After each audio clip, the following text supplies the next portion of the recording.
लड़का बनी बहू। पूरे 28 साल का हो चुका था ऋषभ, लेकिन शादी करने को तैयार ही नहीं था। माँ बाप पूरी तरह से परेशान हो चुके थे।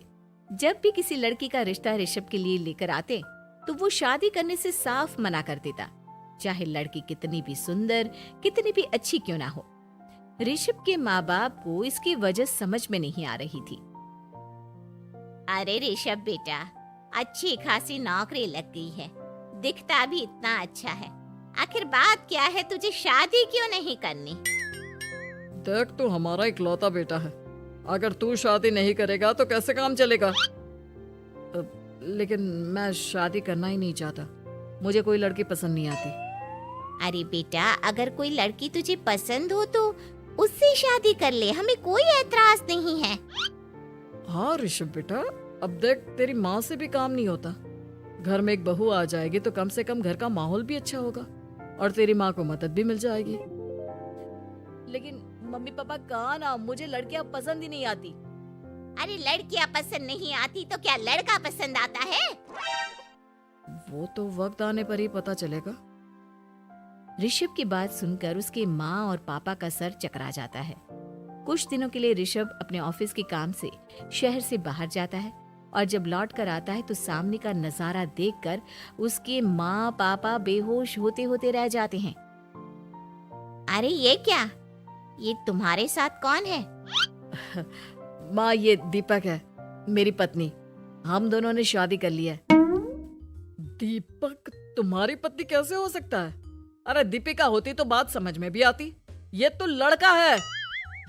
तो क्या हुआ पापा, आजकल तो ये सब फैशन में है और मैंने आपको बताया था कि मुझे लड़कियां पसंद नहीं आती। अरे तो इसका मतलब ये थोड़ी है कि तुम दीपक को दीपिका बनाकर ले आओगे। मुझे बहू चाहिए, बहू के रूप में, ये आदमी नहीं। लेकिन मम्मी जी, मैं आपकी बेटे से बहुत प्यार करती हूँ, मेरा मतलब करता हूँ। अरे इसको तो करता हूँ करती हूँ का अंतर भी नहीं पता। लेकर जाए इसे वापस। अगर आपने इसे घर से बाहर निकाला पापा तो मैं भी इसी के साथ चला जाऊंगा। मैं ऋषभ के बिना जी नहीं सकती, मेरा मतलब जी नहीं सकता। हमारा जिंदगी भर का साथ है, प्लीज हमें अलग मत कीजिए मम्मी जी, पापा जी। हे भगवान, ये तूने क्या दिन दिखाया? मेरे बेटे को थोड़ी अकल दे दे, लड़के को बहू बनाकर घर में ले आया है। अब क्या होगा, हम दुनिया को क्या मुंह दिखाएंगे? माँ, बेकार में परेशान हो रही हो। दीपक आपके सारे काम करेगी और एक अच्छी बहू की तरह आपके साथ रहेगी, देखना। पहले तो खुद तो क्लियर कर ले कि यह कुछ करेगा या करेगी, बाद में हम सोचते हैं कि हम क्या करें। बहू के आने के बाद क्या करते हैं, मुंह दिखाई की रस्म, तो आप भी वही कर लीजिए। आप चाहे तो मैं पूरे मोहल्ले में न्योता दे आती हूँ। अरे रहने दे, तेरी वजह से बेइज्जती और ज्यादा होगी। आई बड़ी, अब मेरा मतलब है आया बड़ा न्योता देने वाला। अगले दिन सुबह के वक्त दीपक बड़ी नजाकत से चलता हुआ सबके लिए चाय बनाकर सुबह सुबह बालकनी में आ जाता है। प्रणाम मम्मी जी, प्रणाम पापा जी। ये देखिए, चाय बिल्कुल आपकी पसंद की है। मुझे ऋषभ ने सब कुछ बता दिया था कि आपको क्या क्या पसंद है। हे भगवान, ये सब क्या हो रहा है? ये क्या नौटंकी है?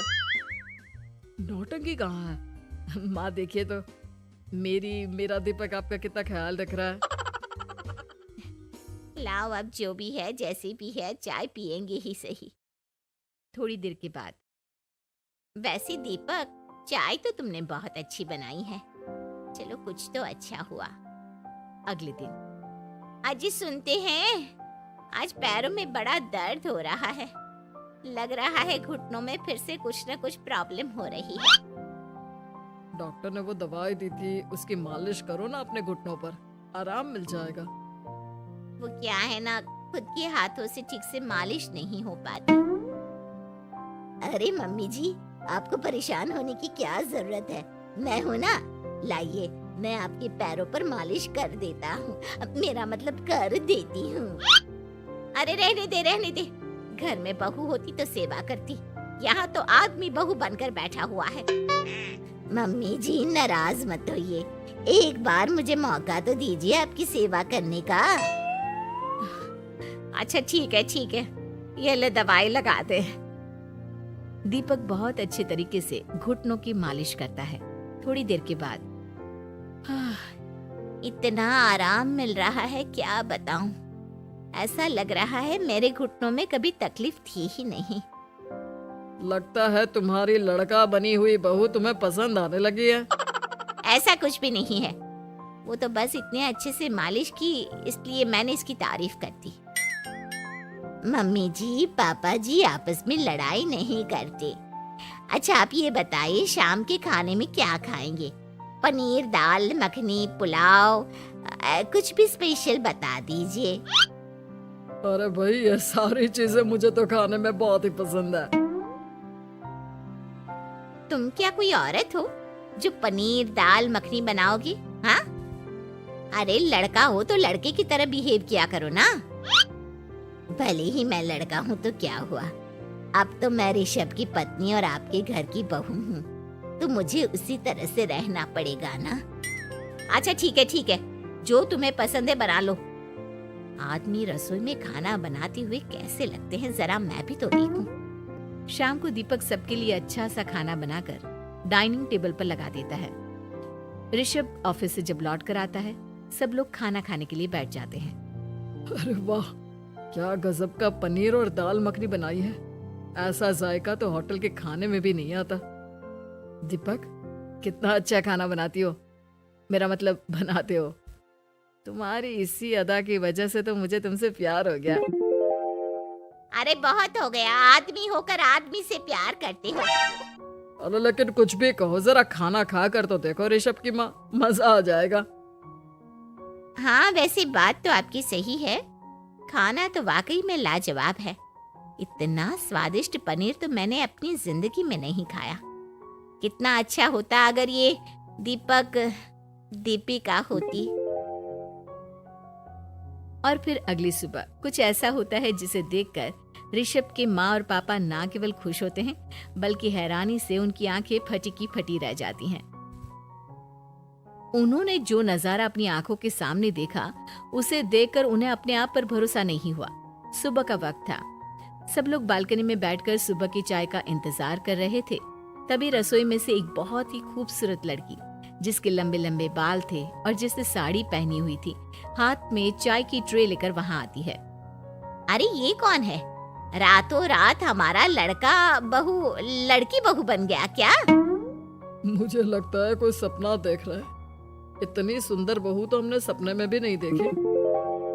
देखा माँ, जादू हो गया जादू। अरे लेकिन ये है कौन? तुम्हारा वो आदमी वाला पत्नी कहाँ चला गया? आपने मुझे पहचाना नहीं? मैं दीपक नहीं दीपिका हूँ। इतने दिन से लड़के के कपड़े पहनकर आपके घर में आपकी बहू बनी हुई थी। माँ ये दीपक नहीं, दरअसल ये दीपिका थी, लेकिन इसे लड़कों की तरह रहने का शौक था और इसे लड़की की तरह रहना मंजूर नहीं था, इसलिए मैं इसे लड़के के रूप में आपकी बहू बनाकर यहाँ ले आया। तो फिर अचानक ये उसका हृदय परिवर्तन और रूप परिवर्तन कैसे हो गया? वो क्या है ना, मुझे बाद में एहसास हुआ कि आप लोग इस बात को लेकर बहुत दुखी हैं कि आपकी बेटी ने एक लड़की के साथ शादी की है, इसलिए मैं अपने असली रूप में वापस आ गई। हमने कोई पुण्य कर्म किए होंगे जो तुम्हारे जैसा, मेरा मतलब तुम्हारे जैसी बहू मिली, इतनी खूबसूरत और इतना ख्याल रखने वाली। भला हो भगवान का कि हमें लड़की बहू मिली है, लड़का बहू नहीं।